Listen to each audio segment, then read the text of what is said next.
I feel like that was really um, tangible for me. And so I had kind of like a signal when I was coming off the subway. I was like, oh yeah, I'm in a mindful moment. And then I have this 8 minute walk through kind of a tree lined street back to my house. And I'm then transitioning from work where I teach kindergarten back to my two children who are pretty young.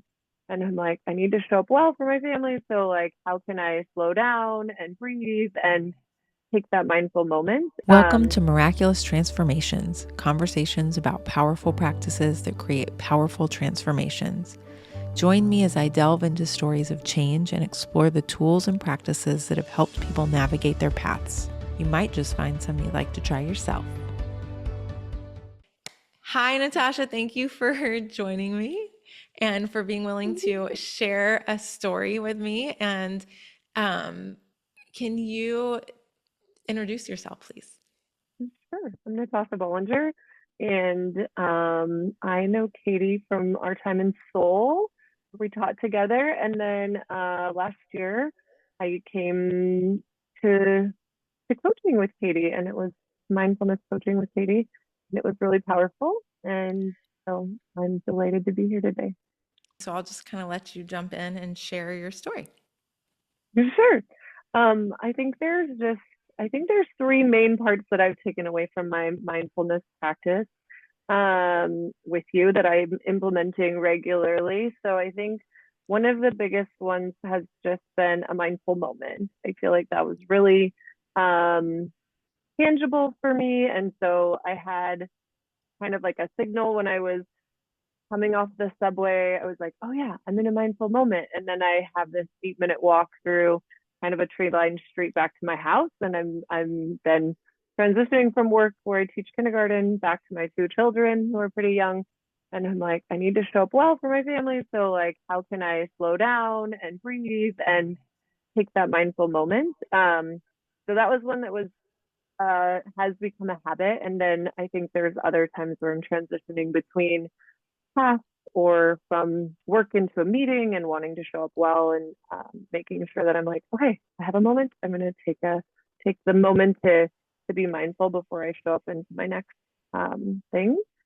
I think another thing I um, have taken away, and I think I talked to you about this last year, was like noticing delight in my life or like a glimmer or gratitude journal. But instead, I'm like I listened to a podcast, I think on Happiness Lab, and they were like, delight, it's a delight. And so, I like, remember you naming telling it. me about that. I Yeah. love that. And so, I've come back to that again this, like, recently. And I think, I think you had talked about like your mind wants to prove itself right. And so, if I'm saying I'm looking for delights, my mind is going to be proving that right. And so, the other day I was walking to the subway, and this little girl just like looked at me and like kind of made a little face at me, and I was like oh, like just Delight. noticing, yes, like. And then my kids tonight found their Halloween costumes from last year, and they were bluey, so they're little dogs, and we're gonna go to the dog park. They're like, we'll all be dogs at the dog park. And then they were like woofing around the dog park. They're like, and going around the dog park. And I was like, this is delightful, totally delightful. So I think making just a mental note of that is also just like brings me some joy. And I think I have found, I think, in my journey of becoming more mindful, a breathwork class. I know, as we were working together, we did some breathwork in my sessions, but also I've found a breathwork coach here and in Shanghai. And so it's a 60-minute session, and it's amazing. And it feels like a complete reset of my nervous system. So I go Saturday morning, and like I just leave in a completely different state. So these are some of the things I've taken from my mindfulness practice with you, Katie, and some other things that I've gathered along the way that have yeah, I think been transformational for my life.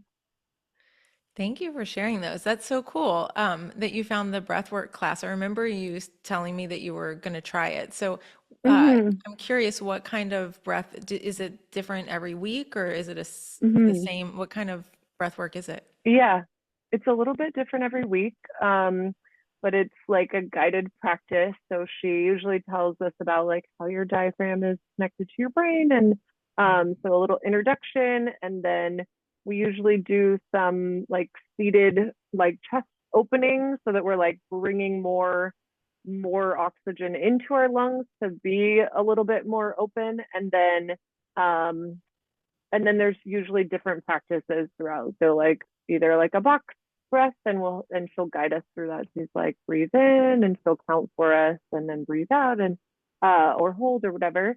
So she'll lead us through different uh breath practices throughout the session, and then we end in savasana, and we're just like completely zen, and they sing, and then she's like happy Saturday. Like Well, so when you did wonderful. this Yeah, we open, I could feel that. Like I felt yeah, that breath I was taking when you said that was like a little deeper. yeah. Yeah, exactly. So we do like some like seated cat and cow and like stretching. So you're kind of like breathing more into one lung and then the other, and you're just Mm. kind of trying to find some more space. And then some real intentionality into like breathing all the way down into your belly, and then slowing that down. I notice like as I'm coming in, I'm still just like, and then I'm like finally like, okay, I'm slowing down and like and settle into it. And then by the end, I just feel like a completely different human being, and it's wonderful. Wonderful. That's so cool and inspiring. Yeah. And you're like the probably fourth or fifth person in the last couple days that have been talking about breathwork practices. And I have done breathwork, but I don't have like a regular breathwork practice that I Mm-hmm. do a little bit of breathwork before my meditation sometimes. But it's inspiring me to go find like a class or a coach or something Mm-hmm. like that. Yeah. Okay, let's see, I have one more question and then I want to share something that I remember that you shared with me that I've been meaning to tell you Oh. that has been transformational for me. Um, but so if you were to, so the three things that you shared, if you were to think about like a before you did those things and after or now that you do those things, Mm-hmm. is there a way that you would describe or like a word you could assign or a phrase that you could assign Mm. to like how that has been transformational for you? I think it's I think it's like awareness and recognition of like what what brings me that joy. Like naming those delights just brings me so much joy. Um, and I think also what's going to help me to show up well in the next Mm. section of time, or the with my family or professionally. So I think just that identification or recognition and awareness has like increased. Does that answer your question? Absolutely. I mean, Okay. I think that we downplay how important awareness is. Like Yeah, I sometimes agree. Yeah. awareness is like the thing that is transformational for us. Hmm. Yeah, I think So, that's definitely been transformational for me. And I think through my sessions with you, I became a lot more aware and was able to like recognize my emotions, or be like, okay, they're just clouds. Like keep going, yeah, like let them yeah. go. Um, and what can like get me into a better place. So yeah, All right, thank you. Okay, so I want to share yeah. with you. So when we were working together, you shared with me the that you had listened to a podcast and somebody was talking about um, raising their children, and somebody had asked this man in the podcast, how did your Ah, children, do you remember this? Like, how did your mm-hmm, children grow up to be such awesome people? And he was like, I don't really mm-hmm, know. And then he said, but there was one thing that I did every night before bed. Like they couldn't go to sleep without sharing one thing that they did that was kind that day and one thing that somebody else did that was kind for mm-hmm, them. mm-hmm, And you shared that with me and I was like, "Oh, mm-hmm. brilliant. I love that." And so I have incorporated it into my teaching. at the end of a session, we always end with gratitude. And so I will ask them, what are you feeling grateful for these days? And we work on it. Like some kids are more naturally bent towards like detail, and some of them will just say my parents. And so then I'll say like, okay, like what are you grateful for about your mom? What do you, and so we get into the details of it and stuff like that. And so now I always end my sessions with gratitude and kindness Mm, training our brains to look for gratitude and kindness. And so we mm, always do the gratitude, and then we end with what is one kind thing that somebody that you've done recently, and one kind thing that someone's done for you recently. And so I've added that in, and I think it's so powerful. And so yeah. thanks for sharing that, because that's been transformational for me. Yeah, good. Yay. Mutually transformational. I know, Yeah. I feel like you're reminding me and I need to do that with my daughter again. We kind of like incorporated that, my husband and I. We would ask her, and it was fun to hear what she was doing, like that she thought was kind. And I think, yeah, bringing that awareness to her to like be looking for other people being kind to her in ways that she can be kind. And I think it's a good reflective practice. Yeah, and I have found that it's interesting when I first start doing that with some of my students, they struggle a little bit because they think that kindness, like they're looking for something really big. And I'll say Mm, like, "Well, so did you help your mom do anything at the house this week? Did mm-hmm, did you help a friend? Did you pick a pencil up off the floor and hand it to a friend?" Like, mm-hmm, and so, it's also kind of like retraining us to look for the really small things, because those mm-hmm, are, I mean, like big acts of kindness are amazing, right? Like a big generous donation to a charity, mm-hmm. or, you know, s- all kinds of big things that people do that are kind, but that's not what makes our daily lives tick, right? It's those little Yeah. acts of kindness and just awareness of another Mm-hmm, person's presence, and doing something to let them know that you're noticing them and that you're taking care of them. And so I think mm-hmm. that's a really like powerful piece to that as well. Yeah, I do too.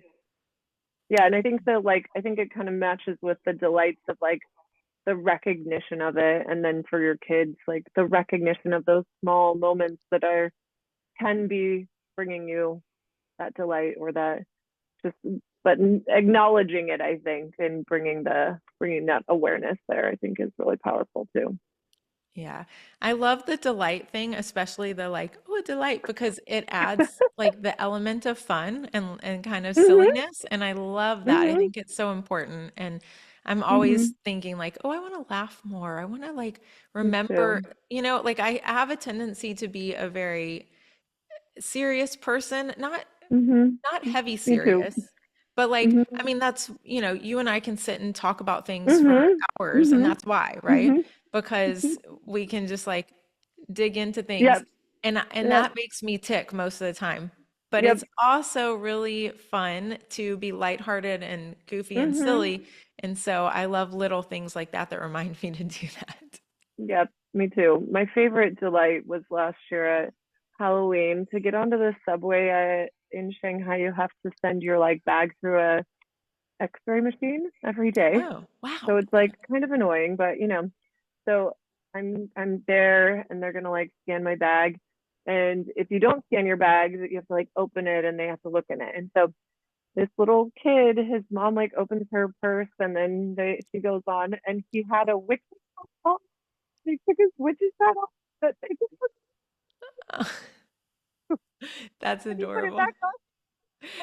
Like it's his little bag. And that I was like, oh my gosh, that was absolutely delightful. But it was so funny and like, yeah, brought joy and brought that humor and laughter and fun to my life. That's cute. Yeah. Well, thanks for sharing all of this. I really appreciate it. Yes.